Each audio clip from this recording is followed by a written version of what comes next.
All right, I'm changing the clutch master cylinder on a 93 Chevrolet pickup truck with the standard transmission. And one thing to note that's different from these than the newer, I think 91 and 93 or 4, they have this kind of dowel pin style. What do you call that? Brake fluid and line that goes into that. You'll have a little dowel like this, and then there'll be a seal on the line. I just put the new one in. It's pretty simple. There's just 2 half-inch nuts on this, and take this out. Once you take it out, you're going to want to go in under the clutch pedal, and this just pulls off with your hand, and then you push this out from the firewall, and this whole assembly should come out. This is where mine was leaking from, into the cab.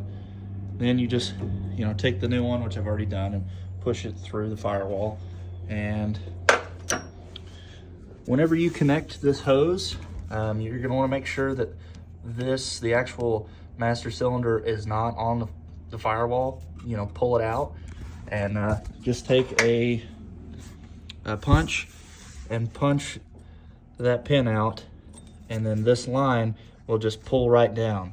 Once you pull that line off and you take it off of your old one, there should be an O-ring. Mine was still stuck in there. Take this off and actually put it on the line. There's a little nipple, put it over that, and then push this up in here, and then take your new dowel pin, which will look like this. And then what I did was I kind of held it with,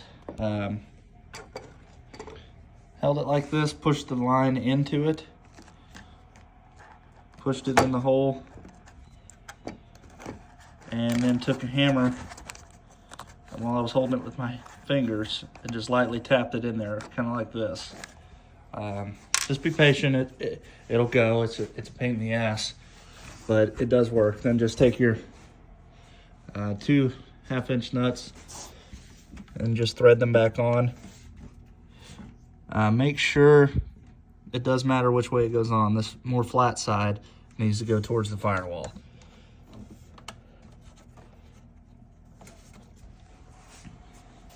Let's see what that is here.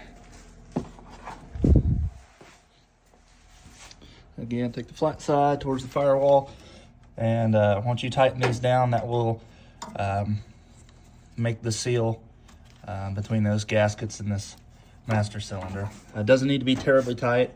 They weren't tight when I took it off, very tight, but tight enough to where it's not going to leak. I unplugged this. I'm not sure what this box is, but I unplugged this connector here just so I could get access to this bolt, or this nut on this side right here. Where's my ratchet? Here it is. Yeah, just a 1/2-inch shallow and an extension on here on a 3/8 drive, and that should be all you need. It's really not a hard job. That was kind of intimidating, that line being a dowel. I don't know why they would do that and not just a nut on the bottom, but it's not too bad. So take you probably 20 minutes and you'll have it out, the new one back in. And once you replace this, you do on the bottom, the slave cylinder, you're gonna need to bleed that. You can fill this back up with fluid, have somebody in there. If you've ever bled brakes, it's very similar.